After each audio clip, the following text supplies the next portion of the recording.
இந்த சிலையோட கண்கள் பாருங்க ரொம்ப அழகா இருக்கு. ஐயா அப்படியே உட்காந்து பார்த்துட்டு சிரிச்சிட்டு இருக்கிற மாதிரி இருக்காங்க. 2 மனைவிகள். ஆனா 2 பேருக்கும் பிறந்து ஒரு குழந்தைகள். 5 பேரும் சேர்ந்து ஒரே வீட்ல சண்டை சச்சரவு இல்லாம பாசமா குடும்பம் நடத்துறது வந்து வேற எங்கேயுமே பார்க்க முடியாது. யாருமே இந்த கேள்வியை எனக்கு எழுப்புறதே கிடையாது. உங்கள் தங்க நகையை விற்று பணம் பெற நம்பிக்கையான நிறுவனம் மேக்ஸ் கோல்ட். கால் 04445454545. இந்த இடத்துல தான் நான் வந்து ஃபர்ஸ்ட் தம் அடிச்சு எங்கள் அப்பா கிட்ட மாட்டினேன். போர்வையை பொத்திட்டு அப்பா மாட்டக்கூடாதுன்னு சொல்லிட்டு இந்த சைடு அப்படியே போர்வையை பொத்திட்டு அப்படியே படுத்தேன். அந்த சைட்ல இருந்து ஒரு குரல் வந்துச்சு. பெண்களோட ஆழமான உணர்வுகளை வந்து ஒரு ஆண் இவ்வளோ துல்லியமா எழுத முடியுமா அப்படிங்கறது வந்து ஐயாவோட வரிகளை படிக்கும் போது நான் ஃபீல் பண்ணேன். பாலகுமாரன் வந்து ஒரு ஆண் எழுத்தாளரே கிடையாது. காதல் பற்றி அப்பாவுக்கும் உங்களுக்கும் நடந்த கான்வர்சேஷன் வாரணமாயிரம்ல நடந்த மாதிரி தான். அம்மா கிட்ட தான் வந்து பயங்கரமா அழுதேன். அம்மா வந்து அப்பாவை கூப்பிட்டு அப்பா வந்து என்னடா ஆச்சு அப்படின்னு நான் வந்து சொன்னேன், சூர்யா எதுவும் கடந்து போகும், இதுவும் கடந்து போகும். 2 கல்யாணம்ன்ற ஒரு விஷயம் அப்பா பண்ணார்ல, ஏன் எதனால நடந்துச்சு, ஏன் அப்பா வந்து உங்களை கல்யாணம் பண்ணாருன்னு கேட்டோன்னா வந்து அந்த மிக்ஸி ஆஃப் ஆச்சு. நாயகன்லாம் பார்க்கும்போது நீங்கள் நல்லவரா கெட்டவரா, அதே போல் பாட்ஷா எடுத்தோன்னா நான் ஒரு தடவை சொன்னால் 100 தடவை சொன்ன மாதிரி. நான் ஒரு தடவை சொன்னால் அது வந்து 1000 தடவை சொன்னதுக்கு சமானம். படிச்சுட்டு அதை வந்து ரஜினி சார் வந்து எடுத்துட்டு இதை இப்படி பேசணும். இதே சூப்பர் டீலக்ஸில் உருவான் சங்கர் சார் எல்லாரும் வந்து அந்த மொட்டை மாடியில் வந்து குடிசையில் வந்து உட்காந்து வேலையை விட்டுறலான் இருக்கேன். வேற எங்கே வேலைக்கு போகிறேன், சினிமாவுக்கு போகலான் இருக்கேன். நான் யார்கிட்டயாவது பேசணுமா, வேண்டாம், சரி ஓகே அப்படின்னு திருப்பி ரெக்கார்ட் பண்ண பேச ஆரம்பிச்சிட்டாரு. அழுதுகிட்டே வந்து தொங்குறாரு. செவுத்தை பிடிச்சிட்டு அழுதுகிட்டே தொங்கி அந்த சைடு அம்மா அம்மா அம்மான்னு கத்தி கூப்பிட்டுக்கிட்டே இருக்காரு. எனக்கு ரொம்ப ஆச்சரியம், என்ன I work with director Atlee, ராஜாராணிக்கு நான் வந்து அட்லி கிட்ட போய் நான் வந்து ஒர்க் பண்ண ஆரம்பிச்சேன். அன்னைக்கு ஆரம்பிச்சது ஜவான் வரைக்கும். ஸோ வீட்டுக்குள்ளே வந்தோடனே ஐயாவோட சிலை வச்சுருக்கீங்க, ரொம்ப அழகாக இருக்குது இந்த சிலை. ஆமாம், இது வந்து சிற்பி சிவராமன் அப்படின்னு ஒரு சிற்பி, அவரை வச்சு இது பண்ணினோம். அப்பாவுடைய காலத்துக்கு அப்புறம் வந்து இது வந்து பண்ணினோம். ஸோ எழுத்தாளருக்கு சிலை வைத்து வழிபடுவதுங்கிறது எனக்கு தெரிஞ்சு இது வரைக்கும் நான் பெருசாக எங்கேயும் கேள்விப்பட்டதில்லை. எழுத்தாளர் பாலகுமாரனுக்கு விளாத்திக்குளம் அப்படின்னு ஒரு இடம், அந்த இடத்துல வந்து தூத்துக்குடி பக்கத்தில் இருக்கிற ஒரு இடம், அந்த எட்டயபுரம் தாண்டி அங்கே வந்து யோகிராம் சரத்குமாருக்கு ஒரு கோயில் கட்டியிருக்காங்க. அந்த கோயிலில் வந்து எழுத்தாளர் பாலகுமாரனுக்குன்னு வந்து ஒரு சிலை ஒன்று வச்சுருக்காங்க. அவருடைய ஃபேன், அப்பாவுடைய ஃபேன் வந்து அந்த இடம் பண்ணாங்க. இந்த சிலையோட கண்கள் பாருங்க ரொம்ப அழகா இருக்கு. ஐயா அப்படியே உட்காந்து பார்த்துட்டு சிரிச்சிட்டு இருக்கிற மாதிரி இருக்காங்க. அழகான சிலை. ஐயா வந்து நிறைய தெய்வங்கள் வழிபடுறதுக்கு வந்து ஐயாவோட ஆன்மீக தேடல், ஆன்மீக ஈடுபாடுங்கிறது ரொம்ப பெருசு இல்லையா? ஸோ ஐயா வழிபடுற அம்மன் பார்க்கலாமா? தயவு செய்து வாங்க ப்ளீஸ் ப்ளீஸ்.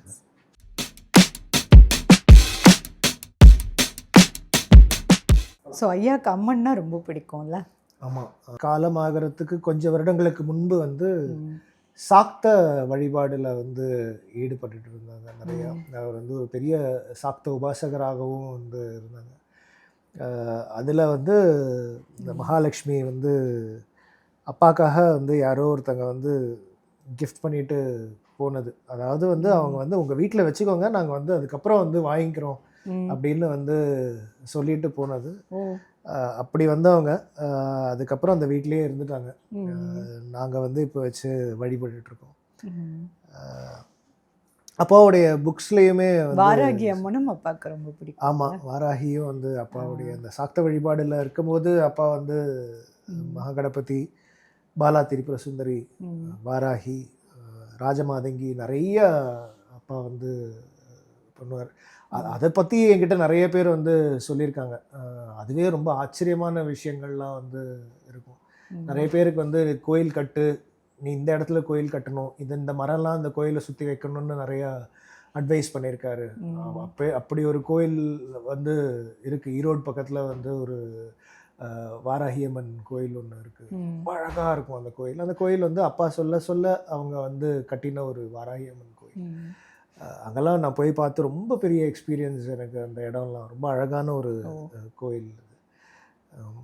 அந்த மாதிரி நிறைய விஷயங்கள் அப்பா வந்து பூஜை பண்ணின அந்த யோகிராம் சரத்குமார் சிலை, இந்த மகாகணபதி சிலை நிறைய வந்து அப்பா பண்ணின பூஜை பண்ணி வச்சுட்டு போனது, அதை வந்து நான் பார்த்துட்டு இருக்கேன். எழுத்து சித்தர் பாலகுமாரன். பட் அப்பாக்கும் பையன் உங்களுக்குமான பாண்டிங் எப்படி இருந்தது? பிகாஸ் நாங்கள் வந்து கதைகளில் படிக்கிறோம், அப்பாவை மானசீகமாக குருவாக ஏற்றுக்கிட்டவங்க நிறைய பேர் இருக்காங்க. உங்களுக்கு வீட்டிலேயே அப்பா பக்கத்தில் இருக்காங்க. பட் உங்கள் 2 பேருக்குமான பாண்டிங்லாம் எப்படி இருந்தது? அப்பா பற்றி எடுத்தோடனே வந்து அப்பா அப்படின்னு முதல்ல வர விஷயம் வந்து சுதந்திரம், எங்களுக்கு கொடுத்த ஃப்ரீடம். அண்ட் அந்த ஃப்ரீடம் வந்து ஒரு அப்பாவாக என்னென்னலாம் ஒரு பையன்கிட்ட இருக்கணுமோ அந்த அப்பா அப்படின்ற ஒரு டேர்ம்ஸ் உடைச்சது தான் பாலகுமாரனுடைய மிகப்பெரிய ஒரு விஷயம். இப்போ கூட நான் வந்து ஐயா, அப்பா, குரு அப்படின்னு எல்லாரும் வந்து சொல்லிட்டு இருக்கும் போது நான் பாலகுமாரன்னு பேர் சொல்லி அவர் வந்து கூப்பிட முடியும்னா அந்த ஃப்ரீடம் எனக்கு மட்டும் இல்லை, என்னுடைய சிஸ்டருக்கு, என்னுடைய அம்மாக்களுக்கு, அவர் சுற்றி இருக்கிற ஒரு க்ளோஸ்டான ஒரு வட்டத்துக்கு வந்து அந்த ஃப்ரீடம் வந்து கொடுத்தாரு. பேசிக்காக வந்து ஒரு அப்பாவாக பழகலை, அவர் வந்து ஒரு ஃப்ரெண்டு. ரொம்ப முக்கியமான விஷயம் வந்து எங்கள் அப்பா வந்து என்னை திட்டினது இல்லை, அடித்தது இல்லை. அப்படியா? இது வரைக்கும் ஒரு தடவை கூட திட்டினது கூட, கோவப்பட்டு திட்டினது கூட கிடையவே கிடையாது. அதுதான் அவருடைய ஃப்ரெண்ட்ஷிப் எனக்கு கிடைச்ச ஒரு மிகப்பெரிய விஷயம்னு நினைக்கிறேன். ரொம்ப ரொம்ப லைஃப்பில் முக்கியமான ஒரு அட்வைஸ், அந்த அட்வைஸை வந்து நம்ம கோச்சிட்டு தான் சொல்லணும் அப்படின்ற ஒரு அட்வைஸை கூட வந்து எனக்கு ரொம்ப அழகாக வந்து அதை சொல்லி கொடுத்தாரு. நான் கிராஸ் பண்ண ஏஜ், அந்த ஏஜில் நடந்த எல்லா பசங்களுக்கும் நடக்கக்கூடிய அத்தனை டர்மாயில்ஸ், அத்தனை life saving turning point in லைஃப்லாம் வந்து சொல்லுவாங்கல்ல எல்லாரும், அந்த மாதிரியான லைஃப்லலாம் என்ன காப்பாற்றினது அந்த ஒரு ஃப்ரெண்டு தான். பாலகுமாரன்ற ஒரு ஃப்ரெண்டு தான் வந்து என்னை வந்து அங்கேருந்து முடியை பிடிச்சி தூக்கி எடுத்து ஜென்ரலாக சொல்லுவாங்கல்ல, அப்பாக்கும் பொண்ணுக்கும் ரொம்ப பாண்டிங் இருக்கும், அம்மாக்கும் பையனுக்கும் பயங்கர பாண்டிங் இருக்கும். பட் உங்களுக்கு வந்து அப்பாக்கும் பையனுக்கும் தான் பயங்கர பாண்டிங் வீட்டில். அப்படி கிடையாது. அப்பாக்கும் இந்த 5 பேருமே வந்து ரொம்ப க்ளோஸான ஒரு பாண்டாக இருந்தாங்க. இன்ஃபேக்ட் இன்னும் சொல்லப்போனால் எங்கள் அக்காவும் எங்கள் அம்மாவும் வந்து, எங்கள் அக்கா வந்து கமலாமாவுக்கு பிறந்தவங்க, நான் வந்து சாந்தாமாவுக்கு பிறந்தேன். எங்கள் அக்காவும் சாந்தாமாவும் பயங்கர க்ளோஸ். நான் கமலாமா வந்து ரொம்ப உயிருக்கு உயிராக வச்சுட்டு இருப்பேன். ஸோ இந்த பாண்ட் வந்து கிஃப்டட். ஆமாம், இது வந்து சொல்லிக் கொடுக்கப்பட்ட ஒரு பாண்டு தான் அது. இதில் இந்த பாரபட்சம் இல்லாத அன்பு அப்படின்ற ஒரு விஷயம் வந்து பாலகுமாரன் கிட்டேருந்து கற்றுக்கிட்டது. வெரி இன்ஃபெக்ஷியஸ் அது. அது ரொம்ப அப்படியே டப்புன்னு ஒட்டுவார் ஒட்டி மாதிரி அது கண்டேஜியஸாக ஒட்டிக்கும் அந்த அவருடைய அன்பு. ஸோ அதனால் வந்து அப்பா என்கிட்ட மட்டும் இல்லை, அப்பா எல்லாருக்கிட்டையுமே வந்து ஒரு மாதிரி அவருடைய சர்க்கிள் கிட்ட, அதை தவிர வேற ஒரு சர்க்கிள்லேருந்து பாலகுமாரனை தொடர்றது வந்து கொஞ்சம் கஷ்டமாக இருக்கும் தவிர, பட் உள்ளே வந்துட்டா வந்து அது வேற லெவல். ஆமாம், அது பயங்கர ஜாலியாக இருக்கும். பட் ஜென்ரலாக அப்பா கிட்ட இவ்வளோ க்ளோஸாக இருக்கிறது அப்படிங்கிறது வந்து எப்பயுமே அப்பாக்கும் பையனுக்கும் ஒரு பார்டர் லைன் இருக்கும். பட் நீங்கள் அதை தாண்டி நீங்கள் சொன்னீங்க, ஒரு பையனா டீனேஜ்லேருந்து கிராஸ் பண்ணி வரும்போது நிறைய இடங்கள்ல உச்சந்தலை முடிவு பிடிச்சி சும்மா இல்லைன்னு நினைக்கிறேன். ஸோ ஒரு வயசு பையனாக நீங்கள் இருக்கும்போது பாலகுமாரன் ஐயா உங்களுக்கு செஞ்ச விஷயங்கள்லாம் என்னென்ன ரொம்ப முக்கியமான இன்சிடென்ட்ஸ் ரெண்டு சொல்லணும்னா? He dot me many things in life. அதாவது ஒரு யூத்தில் அந்த வயசில் வந்து நம்ம ஸ்ட்ரீம்லைன் ஆகியே ஆகணும். அவருடைய புக்ஸ் அதுதான் பண்ணுச்சு. பட் ரொம்ப லக்கிலி நான் வந்து அவருடைய புக்ஸ் படித்து எனக்கு ஸ்ட்ரீம்லைன் பண்ணல. அந்த புக்கை எழுதின author was standing next to me. என் பக்கத்தில் இருந்து வந்து அதை பண்ணினது வந்து நான் ரொம்ப லக்கி பர்சனாக அதை நான் பார்க்குறேன். ஏன்னா இன்றைக்கி என்னுடைய ஃப்ரெண்ட்ஸ் இல்லை என்னோட வயசில் மூத்தவங்க நிறைய பேர் வந்து இன்றைக்கி வந்து எனக்கு ஃபோன் பண்ணியோ இல்லாட்டி நேரில் வெளியில் எங்கேயாவது போகும்போது பார்த்துட்டு சொல்கிறாங்க, உங்கள் அப்பானால தான் என் லைஃப் மாறுச்சு, உங்கள் அப்பானால தான் என் லைஃப் ஸ்ட்ரீம் லைனாக இருக்குது, இப்போது அவர் புக்ஸ் தான் வந்து என்னை மாற்றுச்சுன்ற ஒரு விஷயம். அந்த மாதிரி தான் எனக்குமே. நேற்று வந்து என் ஒய்ஃபோட கும்பகோணம் போயிட்டு வரும்போது நான் வந்து காமிச்சேன், இங்கே இந்த இடத்துல தான் நான் வந்து ஃபஸ்ட்டு தம் அடிச்சேன், எங்கள் அப்பா கிட்ட மாட்டின இடம் அப்படின்றது வந்து என் ஒய்ஃபுக்கு காமிச்சேன் நான். அந்த இன்சிடெண்ட் எனக்கு இப்போவுமே ஞாபகம் இருக்குது. நான் வந்து அந்த மாதிரி பண்ணிட்டேன், எங்கள் அப்பா பார்த்துட்டாரு. கும்பகோணமில் ஒரு இடத்துல வந்து நான் ஸ்மோக் பண்ணிட்டு இருந்தேன். ரொம்ப டியூரிங் மை காலேஜ் டேஸ். அப்போ அது எல்லாருமே கெட்டு போகிற ஒரு டைம் அது. Not glorifying it. அந்த நான் பண்ணிகிட்டு இருக்கும் போது அவர் பார்த்துட்டாரு. நான் வந்து அப்போ இதுக்கு இந்த மரியாதைக்கு டப்புன்னு போட்டுட்டு அவரும் ஒன்றும் கண்டுக்கல. அவர் பாட்டுக்கு க்ராஸ் பண்ணி போயிட்டார். எனக்கு ரொம்ப பயம். திருப்பி போய் அதுவும் அன்றைக்கின்னு வந்து நான் அவருடைய ரூமில் தான் வந்து ஸ்டே பண்ணுறேன். ஓகே. எனக்கு திருப்பி மேலே போகிறதுக்கு எப்படி அப்படின்னு ஒரு மாதிரி தயக்கத்தில் அப்படியே ரொம்ப ஸ்லோவாக இருக்கிற அத்தனை விஷயமும் கொய்யா முட்டாய் இலை விபூதி கிபூதி எல்லாம் வந்து முடிச்சுட்டு போனால் பாட்டுக்கு படுத்துட்டு இருந்தார். அந்த சைடு திரும்பி ரூம் லாக் பண்ணல, படுத்திருந்தாரு. நான் போய் அப்படியே அமைதியாக லைட் ஆஃப் பண்ணிட்டு அப்படியே அந்த போர்வையை போத்திட்டு அப்பா மாட்டக்கூடாதுன்னு சொல்லிட்டு இந்த சைடு அப்படியே போர்வையை போத்திட்டு அப்படியே படுத்தேன். அந்த சைட்லேருந்து ஒரு குரல் வந்துச்சு, இனிமே பண்ணாதடா, அவ்வளோ நல்லதில்லை அப்படின்னாரு. ஆவா சொல்கிறாரு. அது நல்லா இல்லை அப்படின்னு சொன்ன உடனே வந்து நான் கேட்கல. காலப்போக்கில் வந்து ஒரு மாதிரி ஐ ரியலைஸ்ட். அப்புறம் அவருடைய மரணம்லாம் வந்து என்ன ஒரு மாதிரி ரொம்ப உலுக்கிச்சு. பட் அப்பாவும் ஸ்மோக் பண்ணுவாங்க. செயின் ஸ்மோக்கர் அப்பா வந்து. ஆமாம், ஒரு நாளைக்கு வந்து 10 பேக்கெட். சொல்கிறதுக்கு எந்த பெருமையும் கிடையாது. பட் அந்த மிஷினுக்கு அது தேவைப்பட்டுச்சு. அந்த மிஷினோட வேகத்துக்கு அந்த ஒரு ரிலீஃப் வந்து அவருக்கு ஒன்று தேவைப்பட்டுட்டு இருந்தது. பட் ஒரு நேரத்தில் அவரும் நிறுத்திட்டாரு. பாஷா உங்களை சொல்லும்போது அப்பாவும் ஸ்மோக் பண்ணிட்டு இருந்தாங்களா? அப்போ விட்டுட்டாங்களா? விட்டாச்சு. பாஷா மோதுன்னு நினைக்கிறேன். பாஷா ஷூட்டிங் போது அப்பா வந்து குவிட் பண்ணாங்க. அதுக்கப்புறம் ஹி நெவர் வெண்ட் பேக். அது ரொம்ப முக்கியமான ஒரு விஷயம். அது ரொம்ப பெரிய விஷயம் கூட. இல்லை எங்கேயாவது போய் ஒரு இடத்துல ஃப்ரெண்ட்ஸோட பார்ட்டி அப்படி இப்படின்னு எந்த ஒரு இடத்துலையும் வந்து அவர் வந்து அந்த திருப்பி போகவே இல்லை. திருப்பி இன்னொரு சிகரெட் தொடவே இல்லை. அதுக்கப்புறம் விட்டதோட வந்து சரி, அந்த வைராகியம் வந்து அப்பா கிட்டேருந்து நான் வந்து கற்றுக்கிட்ட ஒரு விஷயம். எந்த முடிவெடுத்து பாட்ஷா பட ஷூட்டிங்கில் வந்து ஐயா வந்து ஸ்மோக்கிங்கை குவிட் பண்ணாங்க? ரொம்ப வருஷமாகவே வந்து சொல்லிக்கிட்டு இருந்த ஒரு விஷயந்தான். டாக்டர்ஸ் சரி, வீடு சரி, நான், அம்மா, அக்கா, நிறைய பேர் சொல்லி திடீர்னு ஒரு நாள் அவருக்கே வந்து தோணுச்சுன்ற மாதிரி தான் அவர் சொல்லியிருக்காரு. ஒரு நாள் I decided I wanted to quit.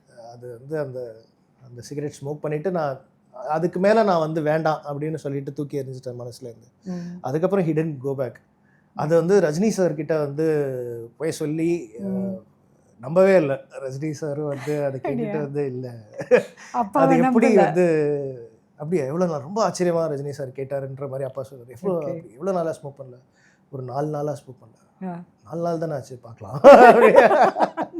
But ரொம்ப அதுக்கப்புறம் வந்து ரொம்ப சில மாதம் கழித்து வந்து ரஜினி சார், அப்பா, கமல் சார் 3 பேரை மீட் பண்ணும்போது ரஜினி சார் வந்து அம்பிழ்த்திருக்கார். அப்பா வந்து, கமல் சார், பாலகுமாரன் சிகரெட் ஸ்மோக்கிங்கை வந்து குவிட் பண்ணிட்டாரு தெரியுமா அப்படின்னு.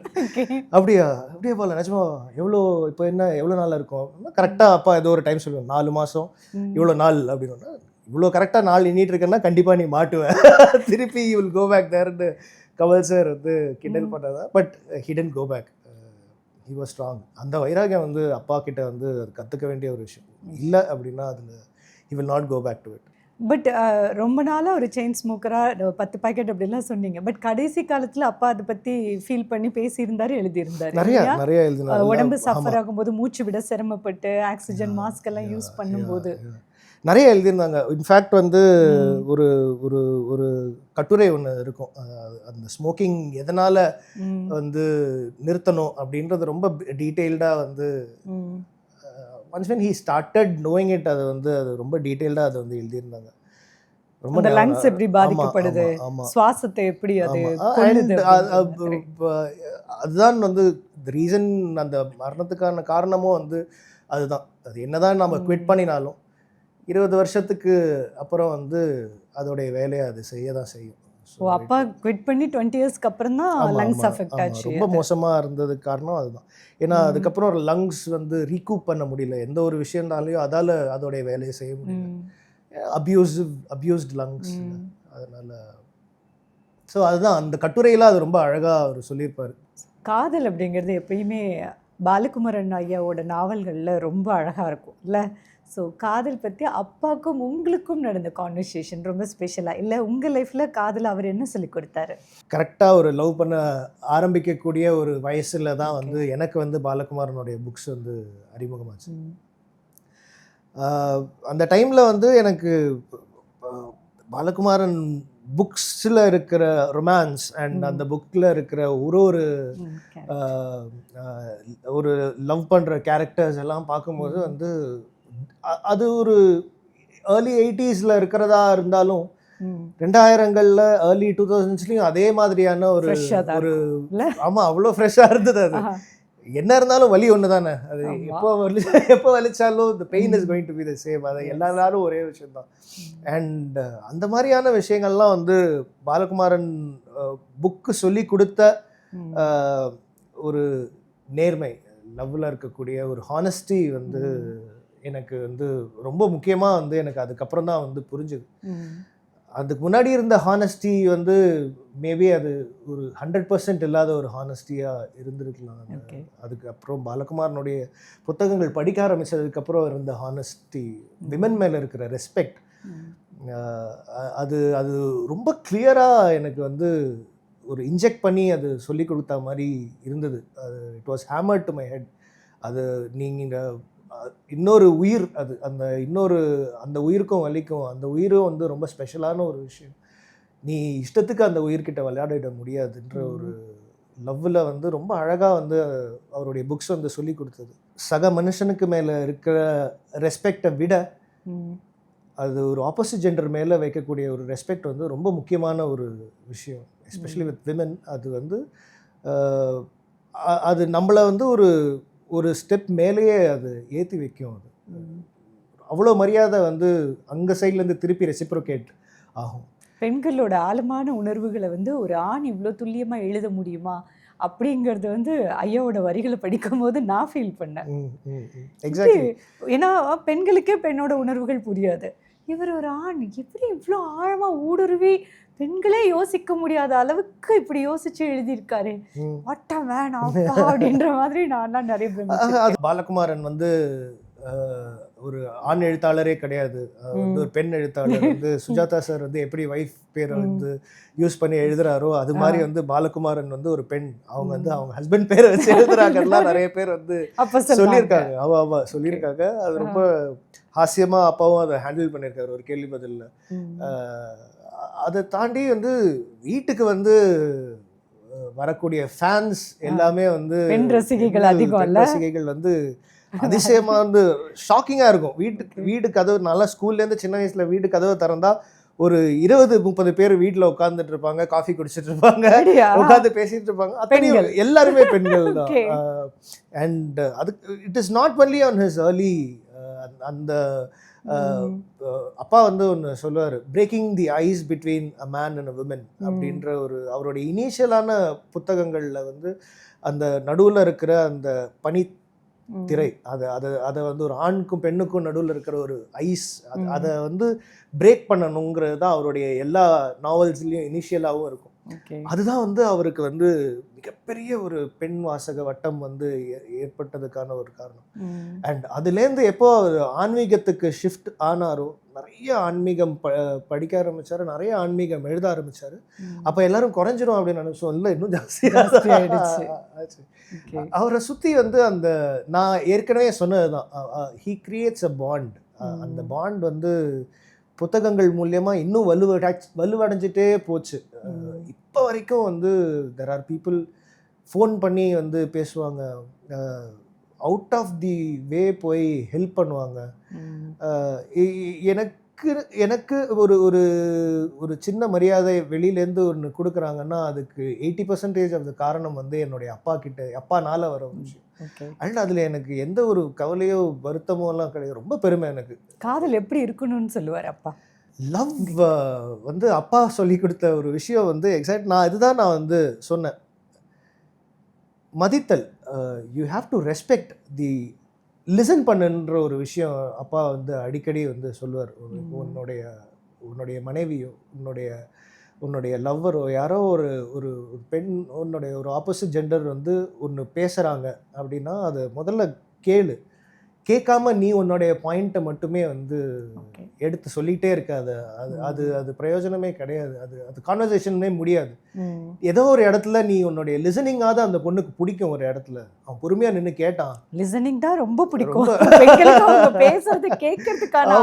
அது அது வந்து எனக்கு சொல்லி கொடுத்தாரு. நான் அவ்வளோ பொறுமை இல்லாம அவருக்கு தான் அந்த ஒரு மேஜிக் ஃபார்முலா பெண்களுக்கு என்ன பண்ணா பிடிக்குன்றது அவர் தெரிஞ்சிருக்க பாருங்க, ஒரே வார்த்தையில சொல்லி. எக்ஸாக்ட்லி எனக்கு நிறைய பேர் இருக்கு அந்த பொறுமை இல்லாம இருக்கும் யாருக்குமே, எல்லா பசங்களுக்குமே சொல்றேன். அந்த அந்த ஒரு ஏஜ்ல அந்த ஏர்லி 20s வந்து நம்ம கிராஸ் பண்ணும்போது பர பர பர பர பர பரன்னு தான் எல்லா மனசுமே வந்து புத்தியுமே வந்து யோசிச்சுட்டு இருக்கும். அப்போ நிறுத்தி நிதானமாக வந்து ஒரு ரிலேஷன்ஷிப் தான் வந்து நம்மளை வந்து சொல்லிக் கொடுக்கும். இப்படி என்ன கேளு பதில். எல்லாருமே ஒன்றை மாதிரி ஓடிட்டு இருக்க மாட்டாங்க, எல்லாருமே உன்னோடைய லைஃப் வாழ்ந்துட்டு இருக்க மாட்டாங்க, எல்லாருக்குமே உனக்கு இருக்கிற சின்ன சின்ன பிரச்சனைகள் தான் இருக்க மாட்டாங்க, எல்லாருக்கும் வேற வேற பிரச்சனைகள் பெருசாக இருக்கும். அதனால் உட்காந்து கேளு, பொறுமையாக கேளு, அதுவே போதும் அப்படின்ற ஒரு ஒரு விஷயம். அண்ட் எனக்கு ரொம்ப முக்கியமாக இன்னொரு விஷயம் வந்து எங்கள் அப்பா வந்து என்னுடைய ஒரு லவ்லேயே வந்து எனக்கு சொல்லி கொடுத்த விஷயம், நீ லவ் ஃபோர்ஸ் பண்ணவே கூடாது அப்படின்ற ஒரு விஷயம் வந்து எனக்கு. நீ லவ் பண்ணி தான் ஆகணும், அது நடக்கவே நடக்காது, அது வராது, அது அப்படியே வந்தாலும் அது அது லவ்வும் கிடையாது. அது ஃப்ரெண்டாரு வேணான்னு சொல்லிட்டாங்களா, உனக்கு அந்த லவ் வந்து அந்த நீ சொன்ன நீ காமிக்கிற லவ் அவங்களுக்கு புரியல இல்லை வேண்டாம் நான் உன்னை லவ் பண்ணலைன்னு சொல்லிட்டாங்கன்னா உடனே வந்து நீ வந்து தாடி வச்சுட்டு ஒரு பையை தூக்கிட்டு பாட்டு பாடிக்கிட்டு சுத்தணுன்ற அவசியமே கிடையாது. அடுத்த நாள் பார்த்தா அந்த பொண்ணை பார்த்துட்டு நீ மூஞ்சியை திருப்பிட்டு போனேன்னா நீ இவ்வளோ நாள் பண்ணின லவ்வுக்கும் வந்து அர்த்தம் இல்லை. பொண்ணோட பேசு.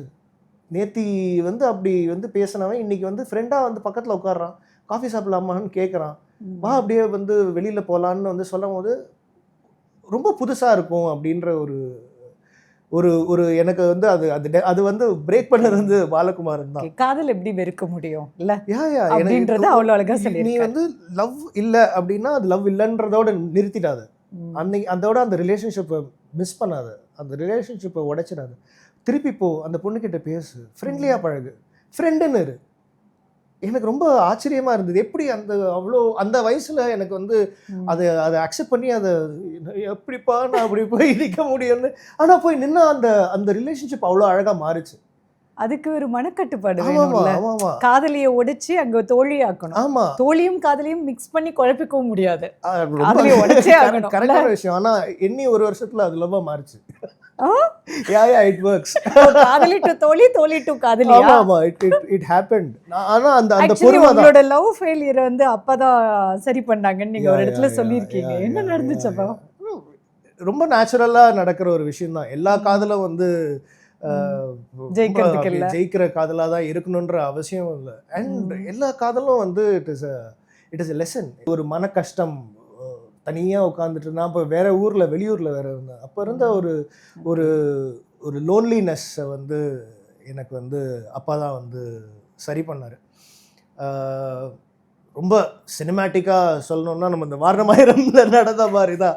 நான் வந்து ஃபோனில் வந்து அப்பா வந்து பயங்கரமாக வந்து வாய் விட்டு அழுது, அப்பா கிட்ட கூட அழல, அம்மா கிட்ட தான் வந்து பயங்கரமாக அழுதேன். அம்மா வந்து எங்கே அழறான்னு சொல்லி அப்பாவை கூப்பிட்டு, அப்பா வந்து எனக்கு வந்து என்னடா ஆச்சுன்னு சொன்னால் நான் வந்து சொன்னேன் இந்த மாதிரி அவங்களுக்கு ஷீஸ் கெட்டிங் மேரிட் சொல்லும் போது அவர் வந்து ரொம்ப சிரிச்சுட்டு ஒரே ஒரு விஷயம் வந்து சொன்னார், சூர்யா எதுவும் கடந்து போகும், இதுவும் கடந்து போகும், அவ்வளோதான் சொல்லிட்டு ஃபோன் டிஸ்கனெக்ட் பண்ணிட்டார். எனக்கு அதுக்கு மேலே வந்து பேசலை. எனக்கு வந்து அவ்வளோ அழுதுட்டு இருந்த ஒரு நிமிஷம் வந்து எனக்கு அந்த அந்த வரிகள் கேட்டதுக்கப்புறம் ஒரு ஷாக்கிங்கான ஒரு விஷயமா இருந்தது. அதுக்கு முன்னாடி கேட்ட வரி தான் அது. பட் அந்த இடத்துல ஒரு ஆள் வந்து எனக்கு வந்து அந்த அந்த அந்த வார்த்தைகளை வந்து கொட்டினார் என் மைண்டில். அந்த வார்த்தைகள் வந்து எனக்கு அப்போ ரொம்ப தேவையான ஒரு வார்த்தைகளாக இருந்தது. எதுவும் கடந்து போகும், இதுவும் கடந்து போகும். ஃபோன் டிஸ்கனெக்ட் பண்ணது மகனே, இதெல்லாம் அந்த டிராமாவே இல்லை. There was no drama. அது ஃபோன் எனக்கு அதுக்கப்புறம் இன்னும் அந்த ஃபோனை வச்ச சத்தம் இன்னும் கேட்டுக்கிட்டே இருக்கு எனக்கு. அந்த லைனை சொன்னதுக்கப்புறம் அது அந்த என்கேஜ்டு டோனோட சத்தம் வந்து இன்னும் அப்படியே கேட்டுக்கிட்டே இருக்கு. அதுக்கப்புறம் வந்து அந்த அந்த வரி வந்து என்னை ரொம்ப டிஸ்டர்ப் பண்ணிக்கிட்டே இருந்தது. ரொம்ப ரொம்ப அந்த அந்த வரி தான் வந்து என்னை அந்த அந்த இடத்துலேருந்து தூக்கிட்டும் வந்து. And it happen correct. ஒரு மாதம் 2 மாதம் வந்து என்ன ஏதுன்னு தெரியாமல் வந்து முடிச்சிட்டு இருந்த ஒரு நேரத்தில் அந்த வார்த்தை தான் வந்து திருப்பி என்னை வந்து ஒரு ஓகே வா அடுத்த என்ன வேலை பார்க்கலாம் அப்படின்னு ஓட வச்சது. ஏன்னா வெரி கிரேட்ஃபுல். இது இது இந்த மாதிரி எனக்கு இல்லை, எனக்கு மட்டும் இல்லை, சொந்த பையனுக்கு பண்ணுறது ஒரு கடமை. ஆனால் இந்த மாதிரி லட்சம் வாசகர்களுக்கு இது வந்து சொல்லியிருக்காரு அவர். புக்ஸ் மூலியமாகவும் சரி, நேர்லேயும் சரி, அவருடைய எழுத்துக்கள் மூலியமாக கிடைச்ச ஒரு மெச்சூரிட்டின்னு கூட நான் வந்து சொல்லுவேன். இதுக்கு மேலே இதை பற்றி கேள்வி கேட்டிங்கன்னா எனக்கு சோறு கிடைக்காது. இப்போ குடும்பத்தில் குழப்பத்தை ஒன்று Obviously. பண்ண பாலகுமாரன் ஐயா வந்து ஒரு பெரிய புரட்சி ஒன்று பண்ணியிருக்கிறாரு. 2 மனைவிகள், ஆனால் 2 பேருக்கும் பிறந்து ஒரு குழந்தைகள். 5 பேரும் சேர்ந்து ஒரே வீட்டில் சண்டை சச்சரவு இல்லாமல் பாசமாக குடும்பம் நடத்துறது வந்து வேற எங்கேயுமே பார்க்க முடியாது இங்கதான் அப்படின்ற மாதிரி. அது எப்படி சாத்தியமாச்சு? 15-16 வயசு வரைக்கும் இந்த கேள்வி வந்து என் லைஃப்ல எழுந்ததே கிடையாது. எப்படி ஒரு வீட்டில் 2 பேர் அப்படின்ற ஒரு விஷயம் வந்து எனக்கு இந்த கேள்வியே வந்து என் மனசுலயும் சரி, யாருமே என்னை சுற்றி இருந்த என் ஃப்ரெண்ட்ஸோ இல்லாட்டி நான் புதுசாக மீட் பண்ணுறவங்களோ யாருமே இந்த கேள்வியை எனக்கு எழுப்புனதே கிடையாது. சரி. அண்ட் அந்த அளவுக்கு இது டிரான்ஸ்பரண்டாக இருந்த ஒரே ஒரு விஷயத்தினால தான் அந்த கேள்வியே வந்து அரைஸ் ஆகலை. அண்ட் ஒரு வீடுக்குள்ளே வந்து எனக்கு இப்போ நினைக்கும் போது ரொம்ப பெரிய ஆச்சரியமாக இருக்குது. எனக்கு கல்யாணம்னு ஒன்று நடந்ததுக்கப்புறம் தான் வந்து எனக்கு எப்படி இது பாசிபிள், ஒரு எழுத்தாளர் அதுவும் ஒரு வீட்டில் வந்து 2 மனைவிகளுடன், அது அவங்களோட பசங்களும் அதே வீட்டில் இருக்காங்கன்றது ரொம்ப ஆச்சரியமான ஒரு விஷயம். பட் 1% கூட வந்து எங்களுக்குள்ள ஒரு பிளவோ ஒரு ஒரு ஒரு மிஸ் அண்டர்ஸ்டாண்டிங்கோ ஒரு ஆர்கியூமெண்ட்டோ கூட வந்து வந்ததே கிடையாது. அதுக்கு 100% காரணம் வந்து அதோடைய அந்த வீட்டில் இருந்த தலைமகன், அந்த அந்த ஹெட் ஆஃப் த ஃபேமிலி வந்து அவ்வளோ லவ் வந்து நம்மளுக்கு கொடுத்துட்டு இருக்கிற போது அதில் எந்த ஒரு விஷயமுமே வந்து ஒளிவு மறைவு இல்லாமல் இருக்கும் போது ஐயா வந்து அந்த அன்பு கொடுக்கலாம். பட் 2 பெண்கள் கமலாமா சாந்தாமா, இவங்க 2 பேருமே என்னால் அது யோசிக்க கூட முடியல, எப்படி இப்படி ஒத்துமையாக இருந்தாங்க அப்படின்னு. எக்ஸாக்ட்லி. எனக்கு வந்து என்னுடைய எனக்கு லவ் அப்படின்ற ஒரு விஷயம் உங்ககிட்ட இப்போ சொன்ன மாதிரி அவங்க தான் வந்து என்கிட்ட முதல்ல அந்த கேள்வி கேட்டாங்க, எப்படி இது பாசிபிள், அப்படியே நாளைக்கு நான் கல்யாணம் பண்ணி உங்கள் வீட்டுக்கு வரணும்னாலும் உங்கள் வீட்டில் 2 மாமியார் இருப்பாங்க. எனக்கு அது வந்து என்ன இப்போ அம்மா பெரியம்மா தானே, இதில் ஒன்றும் பெரிய இது இல்லையே அப்படின்னும் போது, இல்லை இது ரொம்ப கஷ்டம் சூர்யா அப்படின்னு கேள்வி கேட்கும்போது எனக்கே அப்போ தான் ஒரு மாமியாரே சமாளிக்கிறது கஷ்டம், இது இப்படி ஒரு விஷயம் இருக்கோ. சரின்னு நான் போய் வந்து எங்கள் அம்மா கிட்ட தான் வந்து முதல்ல வந்து இது கேட்குறேன். எங்கள் அம்மா வந்து நல்ல ஞாபகம் இருக்கு எனக்கு. மிக்சியில் வந்து தேங்காய் சட்னி ஏதோ ஒன்று அரைச்சிட்டு இருக்காங்க. நான் போய் வந்து அப்படியே கேஷுவலாக உட்கார்ற மாதிரி அப்படியே அந்த கிச்சன் மேடையில் வந்து உட்காந்துட்டு இந்த எங்கள் அம்மா கிட்ட கேட்குறேன், அம்மா அது 2 கல்யாணம்ன்ற ஒரு விஷயம் அப்பா பண்ணார்ல, அது ஏன் நடந்தது, எதனால் வந்து இந்த விஷயம்லாம் நடந்தது, இதை பற்றி நான் இது வரைக்கும் உங்ககிட்ட கேள்வி கேட்டதே கிடையாது, ஏன் எதனால் நடந்துச்சு, ஏன் அப்பா வந்து உங்களை கல்யாணம் பண்ணாருன்னு கேட்டோன்னா வந்து அந்த மிக்சி ஆஃப் ஆச்சு. டக்குன்னு ஆஃப் ஆனோன்னு அப்படி திரும்பி ஒரு லுக் விட்டாங்க. அதுலேயே தெரிஞ்சிருச்சு இன்னைக்கு ஏதோ நடக்க போகுதுன்னு. அப்படியே லைட்டாக இறங்கினேன் நான் அந்த மேடையிலேருந்து. நேராக போனாங்க, ஒரு புக் எடுத்தாங்க, எடுத்துகிட்டு வந்து கொடுத்தாங்க. அந்த புக்கு தான் வந்து என்றென்றும் அன்புடன்னு வந்து ஒரு புக். அது வந்து ஆல்மோஸ்ட் வந்து எழுத்தாளர் பாலகுமாரனுடைய ஒரு ஆட்டோபயோகிராஃபி தான். ஸ்ரீனிவாசன் ஒரு பேர் வச்சு எழுதியிருப்பார். It is about a writer. அவருக்கு வந்து ஒரு கல்யாணம் ஆகிருக்கும், he would have already been married. அவருக்கு ஒரு அழகான ஒரு பெண் குழந்தை இருக்கும். அதுக்கப்புறம் அவருக்கு வரக்கூடிய ஒரு காதலை பற்றி தான் அந்த புக் வந்து சொல்லியிருப்பாங்க. அந்த காதல் எவ்வளோ உண்மையாக இருந்தது, அந்த காதல் ஏன் கல்யாணத்தில் போய் முடிஞ்சது, கல்யாணத்தில் போய் முடிஞ்சதுக்கப்புறம் முதல் மனைவி எப்படி 2வது மனைவியை வந்து ஏற்றுக்கிட்டாங்களா இல்லையா, அந்த வீட்டுடைய சூழல் அப்போ எப்படி இருந்தது, அந்த சின்ன குழந்தை ஒரு 7 வயசு பெண் குழந்தை அதை எப்படி ஹேண்டில் பண்ணுச்சு, என்ன நடந்தது அதுக்கப்புறம்ன்றது தான் அந்த கதை. ரொம்ப பியூட்டிஃபுல்லான ஒரு புக்கு. எங்கள் அம்மா வந்து அந்த புக்கை எடுத்துகிட்டு வந்து கொடுத்து இன்னும் படி அப்படின்னு சொன்னாங்க. நான் வந்து படிக்கிறேன். படிச்சுட்டு வந்து எனக்கு அந்த புக்கோடைய எண்டிங் வந்து ரொம்ப பிடிச்சிருந்த ஒரு எண்டிங். ஏன்னா எனக்கு வந்து ஒரு விஷயமா வந்து எனக்கு வந்து ஃபுல்லாக அந்த புக் படிக்க படிக்க என்னுடைய கதைக்கான கதவுகள் வந்து நான் என்னுடைய பிறப்புக்கான ஒரு ரீசன் வந்து எல்லாமே ஓப்பன் அப் ஆக நான் ரொம்ப எமோஷ்னலாக அந்த புக்கை வந்து படிச்சுட்டு தான் கடைசியில் அந்த புக் முடியும் போது கமலாம்மா அப்பாவுடைய முதல் மனைவி வந்து அந்த வீட்டு வாசலில் வந்து ஒரு கோலம் போடுவாங்க. கோலம் போட்டுட்டு என்னுடைய பேர் வந்து எழுதுவாங்க. அந்த கோலம் கீழே எழுதிட்டு வெங்கட்ரமணன் வருக வருக அப்படின்னு நான் பிறந்த தேதி அன்னைக்கு அந்த வருஷம் வந்து நான் பிறந்துட்டேன் அப்படின்னு வந்து ஹாஸ்பிட்டல்லேருந்து நியூஸ் வந்தோடனே அந்த நியூஸ் இவங்களுக்கு வருது. வீட்டு வாசலில் வந்து முதல் மனைவி வந்து 2வது மனைவிக்கு பிறந்த ஒரு குழந்தைக்காக வெங்கட்ரமணன் வருக வருகன்னு ஒன்று எழுதி அதோட அந்த கதை வந்து முடியும். நான் படிச்சுட்டு அந்த புக்கை மூடிட்டு விக்கி விக்கி அழறேன். எனக்கு அந்த கேள்வி எப்படி ஒரு கேள்வி எப்படி ஒரு கேள்வியை போய் நான் எங்கள் அம்மா கிட்ட கேட்டேன். அந்த கேள்விக்கான பதில் எப்படி ஒரு மனுஷன் எழுதி வச்சுட்டு and it is open for the public, பொதுமக்கள் படிக்கக்கூடிய ஒரு வாழ்க்கை அது.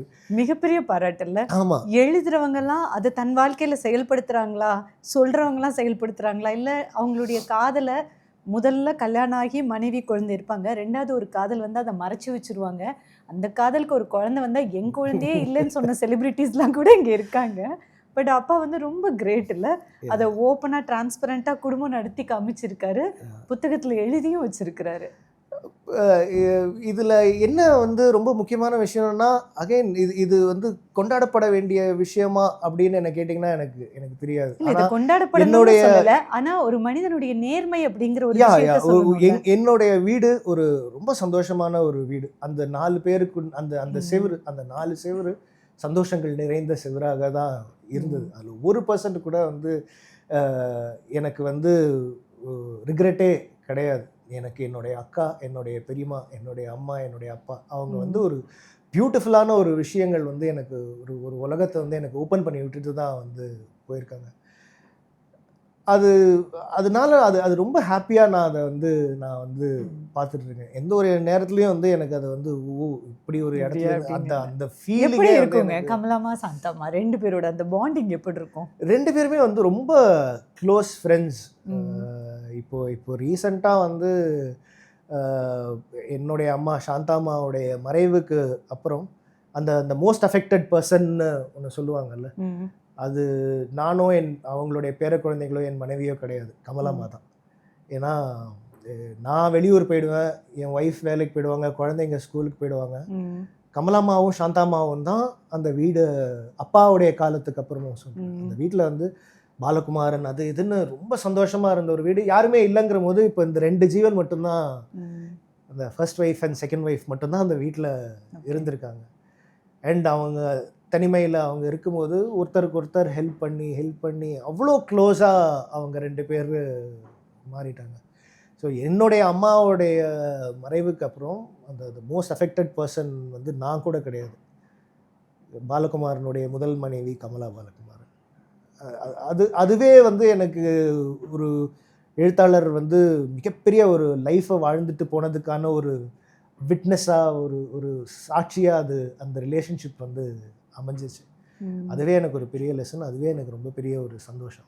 ஸோ தொடர்ந்து பேசணும்னா ஐயா வந்து புத்தகங்கள், அவருடைய புத்தகங்களில் அவருக்கே ரொம்ப பிடிச்ச புத்தகங்கள் அப்படின்னு ஏதாவது உங்ககிட்ட ஷேர் பண்ணிருக்காரா? உடையார் அப்பாவுடைய மேக்னம் ஒப்பஸ் அப்படின்னு அவரே சொல்லுவார். அதுக்கு உடையாருக்கு எடுத்த மெனக்கெடல், அது எழுத்தாளர் பாலகுமாரன் மட்டும் போட்ட உழைப்பு கிடையாது, அது எழுத்தாளர் பாலகுமாரனை சுற்றி இருந்த வட்டங்களும் பண்ணின உழைப்பு. அந்த இன்க்ளூடிங் சாந்தா பாலகுமாரன், கமலா பாலகுமாரன், ஸ்ரீகௌரி கணேஷ், சூர்யா பாலகுமாரன், இவங்க எல்லாருமோடைய ஒரு பர்சன்டேஜ் ஹெல்ப்பாக இருக்கும். ஃபேமிலி மட்டும் கிடையாது, அதை சுற்றி இருந்த அவருடைய நண்பர்கள் கூட்டம், அவருடைய இலக்கிய வட்டம், அவருடைய ஃபேன்ஸ், அவருடைய கார் டிரைவர் வரைக்கும் வந்து அந்த புக்குக்கு வந்து அவ்வளோ ஹெல்ப் பண்ணியிருக்காங்க. அப்பா வந்து உடையார் வந்து 6 பாகம், அந்த அவ்வளோ ஒரு 4000 பக்கம் எழுதி முடிச்சுட்டு இதுக்கு மேலே புக்கே எழுதக்கூடாது அப்படின்ற ஒரு வீரியத்தில் வந்து அவ்வளோ உழைப்பு போட்டு அந்த புக்கு வந்து பண்ணுறாங்க. இன்ஃபேக்ட் எனக்கு இன்னும் ஞாபகம் இருக்குது, அவருடைய ரூமில் அந்த வீடுக்குள்ளே போனால் வந்து ஒரு போஸ்டர்ஸாக இருக்கும், பழைய சோழ தேசத்துடைய வரைபடங்கள் நிறையா இருக்கும், சோழ தேசத்தான அந்த அதை பற்றின புத்தகங்கள் வந்து நிறையா இருக்கும். கிட்டத்தட்ட எங்கள் வீட்டில் மட்டுமே வந்து ஒரு 2000-3000 புக்ஸ் இப்போ கூட இருக்கும். அது எல்லாமே வந்து அவருடைய அவர் உள்வாங்கி அதுக்கப்புறம் கதைகளாக வந்து அவர் புதினங்களாக எழுதின ஒரு விஷயந்தான். அவரோடைய வந்து தஞ்சாவூர் பெரிய கோயிலுக்கு வந்து போயிருக்கோம் அப்பாவோட போகும்போது. நார்மலாக வந்து ஒரு தஞ்சாவூர் பக்கம் கும்பகோணம் சைடு ஏதாவது ஒரு கோயிலுக்கு போகிறதுங்கிறது வேற, அப்பாவோட கோயிலுக்கு போகிறதுங்கிறது வேற.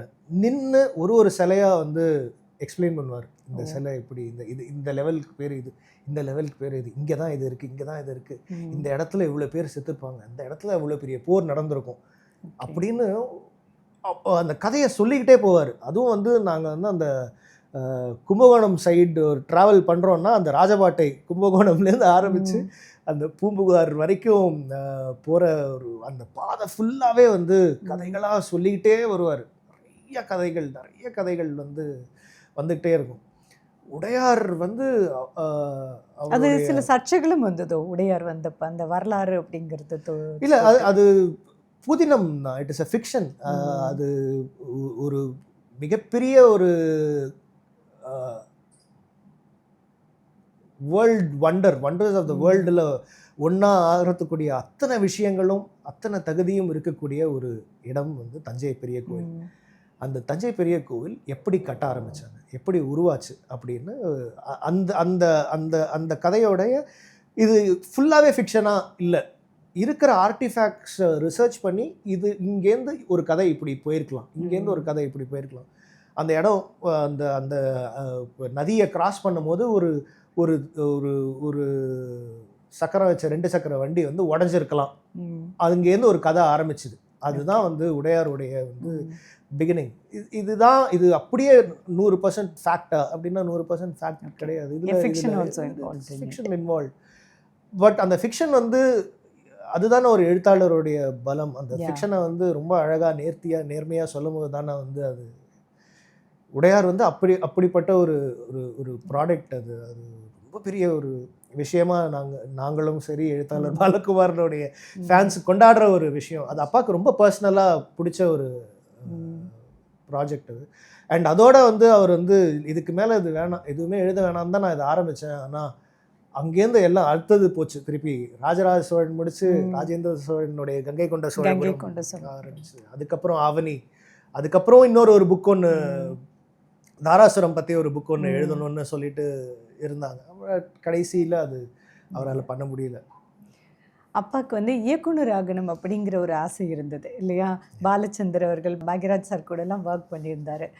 அதுக்கப்புறமா நிறைய படங்களில் வசனம் அப்படிங்கிற ஒரு விஷயங்கள்லாம் பண்ணியிருந்தார். நாயகன்லாம் பார்க்கும்போது நீங்கள் நல்லவரா கெட்டவரா, இத்தனை வருஷம் ஆனாலும் அந்த நாயகனோட டைலாக் இன்னும் சொல்லப்படுது. அதே போல் பாட்ஷா எடுத்தோன்னா நான் ஒரு தடவை சொன்னால் 100 தடவை சொன்ன மாதிரி. ஸோ நாடி நரம்பு ரத்தம்லாம் இந்த டைலாக்ஸ் எல்லாமே பல வருஷம் ஆனாலும் அந்த படத்தோட டோட்டல் ஸ்டோரி கூட நிறைய பேர் மறந்துருக்கலாம். இந்த டயலாக்ஸ் எல்லாருமே சொல்லுவாங்க. குணா அபிராமின்ற மாதிரி. எக்ஸாக்ட்லி. இப்போ பாலகுமாரனுடைய புக்ஸ் வந்து எதனால ரொம்ப பேசப்படுது அப்படின்னா அவர் எழுத ப்ரோஸ்னால கிடையாது. அந்த புக்கில் இருக்கிற கேரக்டர்ஸ்கள் பேசுகிற வசனங்கள் வந்து ரொம்ப ரியலிஸ்டிக்காக இருக்கும். அந்த ஒரு கேரக்டரும் சிவசுவும் அகல்யாவும் பேசுகிற வசனங்கள்லாம் இப்போ வரைக்குமே வந்து அவ்வளோ ஃப்ரெஷ்ஷாக இருக்கக்கூடிய ஒரு வசனங்களாக தான் இருக்கும். ஒரு புக்ஸ்குள்ளேயே அவ்வளோ வசனம் எழுத தெரிந்த ஒரு ஒரு ஒரு ரைட்டருக்கு இப்போது ஃபிலிம்ஸுன்றது இன்னுமே கூட கொஞ்சம் ஈஸியாக தான் இருந்திருக்கும். இல்லை, உங்களுக்கு ஞாபகம் இருக்கா அந்த படங்களுக்கு ஒர்க் பண்ணி இந்த மாதிரி ஸ்பெஷல் டைலாக்ஸ் எழுதும்போது ஷேர் பண்ணியிருக்கா? இல்லை, எனக்கு வந்து சினிமா வந்து வீட்டுக்குள்ளே நடக்கும். டிஸ்கஷன் வந்து வீட்டுக்கு மொட்டை மாடியில் வந்து நடக்கும். எங்கள் பழைய வீட்டில் வந்து மேலே வந்து ஒரு கூரை போட்டு ஒரு மொட்டை மாடியிலே வந்து ஒரு சின்ன கூரை மாதிரி ஒன்று போட்டு அங்கே தான் உட்காந்து அப்பா எழுதுவாங்க. டிஸ்கஷன் ஏதாவது ஒன்று நடக்கிறதா இருந்தால் சங்கர் சார் அவருடைய ஏடிஸ் ஒரு டீமே வந்து வருவாங்க. ஒரு விஜய் சூப்பர் டீலக்ஸில் வருவார் சங்கர் சார். இன்னும் ஞாபகம் இருக்குது. அது வந்து அது நான் ஸ்கூல்லேருந்து வரும்போதே வந்து பார்ப்பேன். கீழே வந்து ஒரு விஜய் சூப்பர் டீலக்ஸ் இருக்குன்னா வந்து ஓகே சங்கர் சார் வந்திருக்காரு அப்படின்னு ஒரு 3 பேர் வருவாங்க. Shankar sir, Madhesh sir, Gandhi Krishna sir, Venkatesh sir எல்லாருமே வருவாங்க. வெங்கடேஷ் சார் டைரக்டர் எல்லாரும் வந்து அந்த மொட்டை மாடியில் வந்து அந்த அந்த குடிசையில் வந்து உட்காந்துட்டு இருப்பாங்க. அப்போ வந்து நைட்டாக போகும் டிஸ்கஷன். ஜென்டில்மேனுக்கான டிஸ்கஷன்ஸ் வந்து நைட்டாக பேசிக்கிட்டே இருப்பாங்க. அந்த வசனங்கள் எல்லாமே வந்து நான் வந்து ஒரு சில டைம் வந்து அந்த மேனுஸ்கிரிப்ட்ஸ் அப்பா வந்து அந்த டேப் ரெக்கார்டரில் ரெக்கார்ட் பண்ணதை வந்து அதை வந்து ஒரு அசிஸ்டன்ட் டைரக்டரோ இல்லாட்டி அப்பாவோட அசிஸ்டண்ட்டோ வந்து அதை ஒரு காப்பி ஒன்று எடுப்பாங்க. அப்போ காப்பி எடுக்கும் போது நான் வந்து அப்படியே திருட்டுத்தனமாக அந்த டயலாக் பேப்பர்ஸ் எல்லாம் வந்து ஏதாவது வந்து பார்ப்பேன். அப்போ மேபி எனக்கு அந்த வசனத்தோடைய ஒரு வீரியம் வந்து அந்த அந்த பேப்பரில் படிக்கும் போது அவ்வளோ இதுவாக எனக்கு படலை. ஆனால் ஒரு அது தேட்டரில் போய் அது ஒரு படத்தில் ஒரு ஸ்க்ரீனில் அப்பேற்பட்ட ஒரு நடிகர் வந்து அதை வந்து பேசும்போது அப்போ தான் வந்து கூஸ்பம்ஸ் மொமெண்ட்டே வந்து வந்தது. அதெல்லாம் ரொம்ப ஆச்சரியமான ஒரு விஷயம். ஏன்னா அதை ஃபோர்காஸ்ட் பண்ணி எழுதியிருக்காங்க. அதை ஃபோர்காஸ்ட் பண்ணி அது சீனாக வந்து பார்க்கும்போது அது கேமராவில் ஒரு மியூசிக்கோட வந்து அந்த ஒரு லோ ஆங்கிளில் வச்சு அது வந்து ரஜினி சார் பேசினா எப்படி இருக்குன்றது பார்க்கும்போது அது மிகப்பெரிய பிரமிப்பான ஒரு விஷயமா இருந்தது. One of the most favourite dialogue writer இப்போ வரைக்கும் வந்து அப்பா தான். பாலகுமாரன் சார். பாட்ஷா பட டைலாக்ஸ் அப்போல்லாம் ஏதாவது கான்வர்சேஷன் அதுக்கப்புறம் நடந்திருக்கா அந்த படத்தோட ஹிட்டுக்கு அப்புறமா? பிகாஸ் அந்த டைலாக்ஸ் எல்லாம் ஸ்டில் என்ன இப்போ ஸ்கூல் காலேஜ் எங்கே போனாலும் வந்து எல்லாரும் கேட்குற ஒரு விஷயமா தான் இருந்தது. அது என்ன உங்கள் அப்பா எழுதுன டைலாகா, உங்கள் அப்பா தானே எழுதினார் அந்த விஷயம் அப்படின்னு. பட் ஆமாம், நான் அது போய் உட்காந்து எங்கள் அப்பா கிட்ட போய் கேட்குற மாதிரியான விஷயங்கள் நான் செய்யலை. அப்பா அந்த வசனம் நீ தான் எழுதுனியா அப்படின்னு. வீட்டில் அந்த கான்வர்சேஷன்லாம் இருந்திருக்கா? நான் அதை பற்றி நான் போய் அவர்கிட்ட பெருசாக நான் கேட்டதில்லை. ஒரு தடவை வந்து அவரே சொன்னார், அது வேற மாதிரி இருந்த ஒரு ஒரு வசனம் அது. ஒரு தடவை அப்படி நான் ஒரு தடவை சொன்னால் அது வந்து 1000 தடவை சொன்னதுக்கு சமானம் அப்படின்ற மாதிரியான ஒரு விஷயமா அது எழுதியிருந்த ஒரு விஷயம். அது படிச்சுட்டு அதை வந்து ரஜினி சார் வந்து எடுத்துட்டு இதை இப்படி பேசணும் அப்படின்னு வந்து பேசி அது 1000ன்றதை வந்து 100 வந்து மாறும்போது அதை ஒரு தடவை சொன்னா 100 தடவை சொல்ற அது வந்து என்னடா இப்படி இருக்கு அப்படின்ற மாதிரி ஆயிடுச்சு. ரொம்ப மெஸ்மரைசிங்கான மூமெண்ட். நீங்கள் சினிமாவுக்கு தான் வரணும் அப்படிங்கும்போது அப்பா எப்படி அக்செப்ட் பண்ணாங்களா? பிகாஸ் நீங்கள் படித்ததெல்லாம் MBA இல்லை? ஆமாம் ஆமாம், அது வீட்டில் ஒத்துக்கவே இல்லை. ஆமாம் ஆமாம், அவரே இயக்குனர் ஆகணும்னு ஆசைப்பட்டாரு. ரொம்ப சின்ன வயசுலேயே வந்து எனக்கு சினிமாவுடைய ஆசை வர ஆரம்பிச்சிருச்சு. நாயகன்லாம் ஷூட்டிங் ஸ்பாட்டில் குட்டி பையன், ரொம்ப சின்ன பையன் வந்து கமல் சார் தூக்கி இப்படி வச்சுக்கிற வயசில் வந்து நாயகன் ஷூட்டிங் ஸ்பாட்லலாம் போய் உட்காந்துட்டு அப்படியே ரொம்ப ஆச்சரியமாக வந்து பார்த்துட்ருப்போம். நாயகன் ஷூட்டிங், முகவரி ஷூட்டிங் வரைக்கும் வந்து அப்பாவோட வந்து போய் பார்த்துட்டு அப்போல்லாம் வந்து நான் சொல்லக்கூட மாட்டேன் வீட்டில் நான் சினிமா போகணும், எனக்கு இயக்குனர் ஆகணுன்ற ஒரு கனவு இருக்குன்ற விஷயம்லாம் நான் ஷேர் பண்ணிக்கிட்டதே கிடையாது. காலேஜ் முடிச்சுட்டு வந்து நான் வந்து சொன்னேன், பிகாம் டிகிரி முடிச்சுட்டு பிகாமுக்கு முன்னாடியே வந்து லைட்டாக ஆரம்பித்தேன். என்னடா அது கிராஜுவேஷன் இல்லாமல் ஒன்றும் பண்ண முடியாது அப்படின்னு சொன்னாங்க. கிராஜுவேஷன் சரி அப்படின்னு பிகாம் பண்ணி முடித்தேன். பிகாம் மட்டும் எப்படி போதும், MBA பண்ணலாமே, சரி ஓகே MBA பண்ணலாமேன்னு. ஆனால் எனக்கு உள்ளே வந்து சினிமாவுடைய விஷயங்கள் தான். ஏன்னா அப்போ தான் வந்து உலக சினிமாலாம் வந்து பரிச்சயமாக ஆரம்பிக்குது. நிறையா டிவிடிஸ், ஃபிலிம் ஃபெஸ்டிவல்ஸ் அப்படின்னு எல்லாம் வர வர வர வர அதெல்லாம் பார்க்க வந்து எனக்கு சினிமா மேலே இருக்கிற ஆசை வந்து அதிகமாகிட்டு போகுது. பார்த்தா நான் வந்து டிசிஎஸ்ல எங்கேயோ வேலை செஞ்சிட்ருக்கேன்.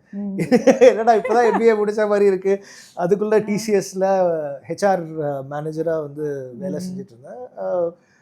ஒரு பாயிண்ட் ஆஃப் டைமில் எனக்கு வந்து இல்லை இப்படியே போயிட்டு இருந்தேன்னா என்னால் எனக்கு பிடிச்ச வேலையை நான் செய்ய முடியாமல் போயிடுமோன்ற ஒரு பயம் ஒன்று போய் நான் ஒரு மொட்டை மாடியில் வந்து அப்பா வந்து நடந்துட்டு இருந்தார். இந்த சைடு அந்த சைடு மகாபாரதம் சொல்லிட்டு இருந்தார். அது ஒன்று ஒரு கையில் ஒரு டேப் ரெக்கார்டரில் ஒரு வாய்ஸ் ரெக்கார்டர் ஒன்று இருக்கும், அதை வச்சுட்டு அப்படியே நடப்பார்.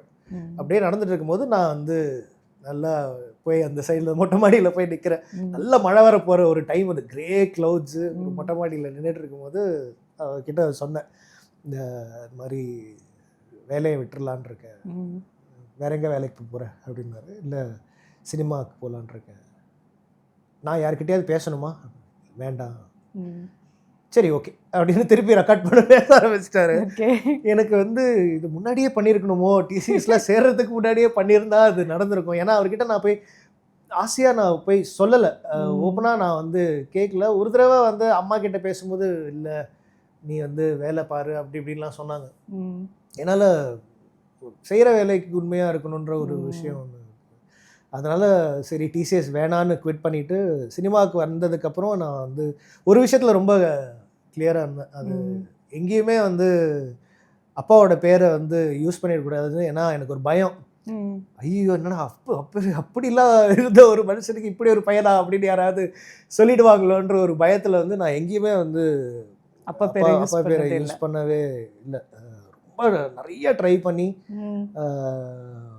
அதுக்கப்புறம் வந்து வசந்த் சார் கிட்ட வந்து இயக்குனர் SM வசந்த் சார் அவர்கிட்ட வந்து ஓப்பனிங்ஸ் இருக்குது அப்படின்னு எனக்கு ஒரு நியூஸ் வருது. நான் வந்து வசந்த் சார் கிட்ட வந்து போய் நிற்கிறேன் வாசலில், வந்து ரெஸ்யூம் கொடுக்குறேன் அசிஸ்டன்ட் டைரக்டர் கிட்ட. அவர் வந்து போய் அந்த அசிஸ்டன்ட் டைரக்டர் கொடுக்குறாரு. அதில் வந்து ஃபாதர் நேம் பாலகுமாரன் ரைட்டர் அப்படின்னு அந்த ரெஸ்யூமில் இருக்குது. உடனே வந்து வசந்த் சார் அவனை மேலே வர சொல்லு அப்படின்னு தான் வசந்த் சாரும் அப்பாவும் ரொம்ப க்ளோஸ் ஃப்ரெண்ட்ஸ். ஆமா. அவங்க வந்து புன்னகை மன்னன்ல அசிஸ்டன்ட் டைரக்டர்ஸ் 2 பேரும். அதுக்கப்புறம் சிந்து பைரவியில் வந்து ஒர்க் பண்ணியிருக்காங்க. ரொம்ப க்ளோஸ் ஃபேமிலி ஃப்ரெண்டும் கூட. அவனை மேலே வர சொல்லுங்க அப்படின்னோடனே வந்து என்னை வந்து வசந்த் சார் மேலே கூப்பிட்றாரு. நான் போனோன்னே பாலா பையன் தானே நீ அப்படின்னா, ஆமாம் சார் என்னதுக்கு வந்து அப்படின்னா, இல்லை சார் எனக்கு வந்து அசிஸ்டன்ட் டைரக்டர் ஆகணும். ஃபோன் எடுத்தார். ஃபோன் எடுத்துகிட்டு எங்கள் அப்பாவுக்கு ஃபோன் பண்ணி இந்த பாலா உங்கள் பையன் என்கிட்ட அசிஸ்டண்ட்டாக ஜாயின் பண்ண வந்திருக்கான், என்ன பண்ணட்டும் அப்படின்னு கேட்டேன். வசந்த் நான் எதுவுமே சொல்ல மாட்டேன், உனக்கு வேலை இருந்தது ஏதாவது உனக்கு கொடுக்கணுன்னா கொடுத்துக்கோ, நான் எதுவுமே கம்பல் பண்ண மாட்டேன். அவன் என்கிட்ட கேட்கவே இல்லை, உங்ககிட்ட வந்து சேரணுமான்னு என்கிட்ட கேட்கவே இல்லை. உனக்கு அவசியம் அப்படின்னா எடுத்துக்கோ, இல்லாட்டி வேண்டாம். ஸோ வசந்த் சார் வந்து பாலா உங்கள் பையன் வந்து இங்கே வேலைக்கு சேர்ந்துட்டு தான் வச்சுக்கோங்கன்னு சொல்லிட்டு ஃபோனை வைக்கிறாரு. வச்சதுக்கப்புறம் வந்து 3 பேர் 3 காதல்னு வசந்த் சாரோட ஒரு ப்ராஜெக்டில் வந்து வேலை செஞ்சேன். முழுசாக என்னால் வேலை செய்ய முடியல. ஒரு வருஷம் அவரோட ஃபுல்லாக ட்ராவல் பண்ண, அதுதான் பேஸ். எனக்கு சினிமா வந்து சொல்லி கொடுத்த ஒரு ஒரு ஒரு பேஸ் அதுதான். ரொம்ப வசதியாக டிசிஎஸில் ஹெச்ஆர் மேனேஜராக வந்து மாதத்துக்கு ஒரு 45,000 50,000 சம்பளம் வாங்கிட்டு இருந்த ஒரு ஹெச்ஆர் எக்ஸிக்யூட்டிவ் வந்து அசிஸ்டன்ட் டைரக்டராக வந்து ஜாயின் பண்ணி வசந்த் சார்கிட்ட சேர்ந்ததுக்கப்புறம் வாங்கின முதல் சம்பளம் 2,500 ரூபாய் மாசமா? ஆமாம் ஆமாம் 2500. நான் வந்து நான் ஒரு விஷயத்தில் ரொம்ப கிளியராக இருந்தேன். அது எந்த ஒரு விதத்துலேயும் வந்து நான் பாலகுமாரன் அது எனக்கு அப்படின்ற ஒரு விஷயம் இல்லை. ஒரு ப்ராசஸை வந்து ஒரு ஹார்ட்வேல அது அது அது கற்றுக்கிட்டா தான் அது வந்து கரெக்டாக இருக்குன்ற ஒரு விஷயத்தில் இருந்தேன். அப்பா நினச்சிருந்தா, நீங்கள் நினச்சிருந்தா ரஜினி சார், கமல் சார், பெரிய பெரிய டைரக்டர்ஸு எல்லாருக்கும் ரெக்கமெண்ட் பண்ணி நீங்கள் கொஞ்சம் சொகுசாகவே டைரக்டர் ஆகிருக்கலாம். அது எனக்கு அது லாங் ரன்னில் எனக்கு என்ன ஆயிருக்குன்றது எனக்கு தெரியல. எனக்கு அது ஒரு பயம். அது அது வந்து ட்ரம்ப் கார்டு மாதிரி. அந்த கார்டை சரியான இடத்துல போடணுன்றதுக்காக இன்னுமே வச்சிட்ருக்கேன் ட்ரம்ப் கார்டு. அதை நான் யூஸ் பண்ணணுன்ற எனக்கு அவசியம் படலை. அது இன்னும் உன்னிப்பாக கவனிச்சோன்னா அது எழுத்தாளர் பாலகுமாரன் சொல்லி கொடுத்த ஒரு நேர்மைன்னு கூட அது சொல்லலாம். அது அவசியமே கிடையாது. எனக்கு வந்து I work with director Atlee வந்து எனக்கு டைரக்டர் மட்டும் கிடையாது, அவர் வந்து எனக்கு ஃப்ரெண்ட், மிகப்பெரிய ஒரு guide in life and everything. ரொம்ப க்ளோஸான ஒரு ஃபேமிலி ஃப்ரெண்ட். அவர் அசிஸ்டன்ட் டைரக்டராக இருக்கும் போது நானும் அசிஸ்டன்ட் டைரக்டராக இருந்தேன். 2 பேரும் ஷார்ட் ஃபிலிம்ஸில் வந்து மீட் பண்ணி பழக்கமானோம். நான் அவருடைய ஷார்ட் ஃபிலிமுக்கு டயலாக் எழுதியிருக்கேன். அவர் வந்து என்னுடைய ஷார்ட் ஃபிலிம்ஸ்க்கு நிறையா அவர் ஹெல்ப் பண்ணியிருக்காரு. 2 பேருமே வந்து ஒன்றா வந்து கேரியர் வந்து ஆரம்பித்ததுக்கப்புறம் நான் வசந்த் சார்கிட்ட வேலையில் இருந்துட்டு இருக்கும்போது அட்லி வந்து ராஜாராணி ஆரம்பித்தார். நான் வந்து ராஜாராணிக்கு வந்து அட்லிக்கிட்ட போய் நான் வந்து ஒர்க் பண்ண ஆரம்பித்தேன். அன்றைக்கி ஆரம்பிச்சது எங்களுடைய நட்பு. இன்னுமே வலுவாக ஆரம்பித்தது வந்து ராஜாராணிலேருந்து. ராஜாராணிலேருந்து இப்போது அவருடைய ஜவான் வரைக்கும் வந்து I've been with him. Touchwood ரொம்ப நெருங்கிய நண்பர் அட்லி. அது வந்து இந்த வேலையை அவர் சொன்னால் தான் செய்யணுன்றதெல்லாம் இல்லை. அது வந்து அந்த ஃபேமிலி. அது அப்படி அட்லியோடைய அசிஸ்டன்ட் டைரக்டர்ஸ் எல்லாருமே பார்த்தீங்கன்னா வந்து ரொம்ப ஒரு ஃபேமிலியாக தான் இருப்போம் எல்லாருமே. ஸோ உங்களோட அப்கமிங் ப்ராஜெக்ட்ஸ்லாம் என்ன போயிட்டு இருக்கு இப்போ? இன்ஷா அல்லாஹ் முயற்சிகள் நடந்துகிட்டு இருக்கு. அது நல்லபடியாக நடக்கணும். இன்னும் நான் என்னுடைய ஃபஸ்ட் படம் வந்து நான் வந்து I am very close to அட்லிங்கிறதுனால அவருடைய ப்ரொடக்ஷனில் பண்ணணுங்கிறதுக்கான வேலைகள் நடந்துகிட்டு இருக்கு. And it is family business now. Me Atlee we are all family together.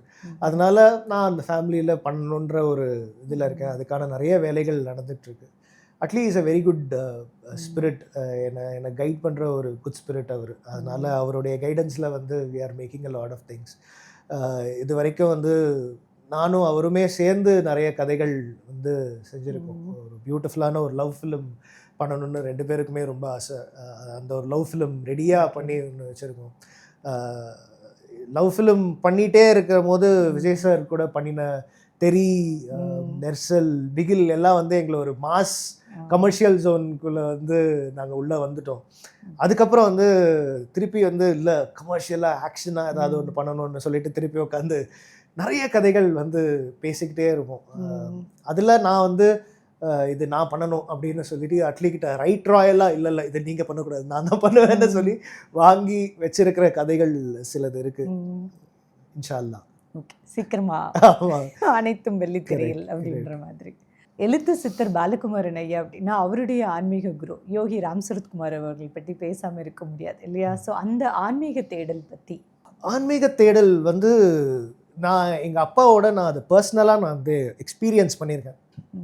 அது ஏன் அவருக்குள்ள அந்த அந்த ஒரு ஒரு கொஸ்டின் அரைஸ் ஆச்சு, எனக்கு ஒரு குருன்னு ஒரு ஆள் வேணும் அப்படின்ற ஒரு கொஸ்டின் ஏன் அவருக்குள்ள எழுந்தது அப்படிங்கிற அந்த கேள்வி பின்னாடி தான் என்னுடைய ட்ராவல் இப்போ போயிட்டுருக்கு. இப்போ நானும் அதுதான், இந்த எதுக்காக ஒரு மனுஷனுக்கு குரு அவசியம், ஏன் குரு தேவை, அதுவும் ஒரு ஒரு ஒரு வீட்டில் ஒரு மிகப்பெரிய ஆளுமை கொண்ட ஒரு ஒரு எழுத்தாளர், ஒரு சொசைட்டியில் ஒரு மிகப்பெரிய செல்வாக்குடைய ஒரு எழுத்தாளர், ரொம்ப நல்ல மனுஷன், அவர் ஏன் ஒரு இடத்துல போய் உட்காந்து அழணும், ஏன் கெஞ்சணும், எனக்கு இது வேணும், எனக்கு ஒரு குரு கொடுன்னு ஏன் வந்து ஒரு பொம்மை பின்னாடி உட்காந்து அழணும், ஏன் கோயில் கோயிலாக சுற்றிட்டு வந்து உட்காந்து மெடிடேட் பண்ணிட்டு அழுதுட்டு இருப்பார், எனக்கு ஒரு குரு வேணும், எனக்கு ஒரு குரு. கேவலாக இருக்கும் அது வந்து, அந்த அழுகையில் வந்து அவ்வளோ ஒரு நீட் இருக்குது, அவ்வளோ ஒரு உண்மை வந்து தெரியும். எனக்கு ரொம்ப ஆச்சரியமாக இருந்தது.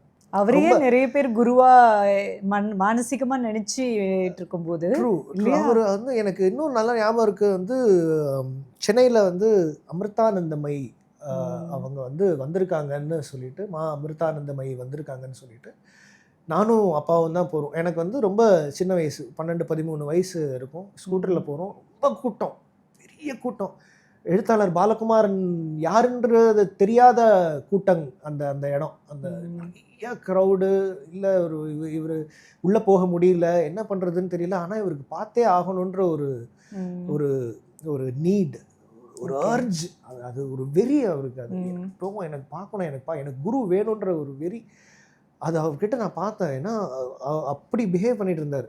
பின்னாடி ஒரு செவுரு ஏறி குதிச்சு, அப்பாவும் பையனும் ஒரு செவுரு ஏறி குதிச்சு ஒரு வீட்டுக்கு பின்னாடி வழியாக போய், அது ஒரு வீட்டுடைய பேக் சைடு, அது யாராவது வந்து நேரம் வந்து பிடிச்சிருந்தாங்கன்னா 2 பேரும் கதியும் ரொம்ப கேவலமாக இருக்கும்.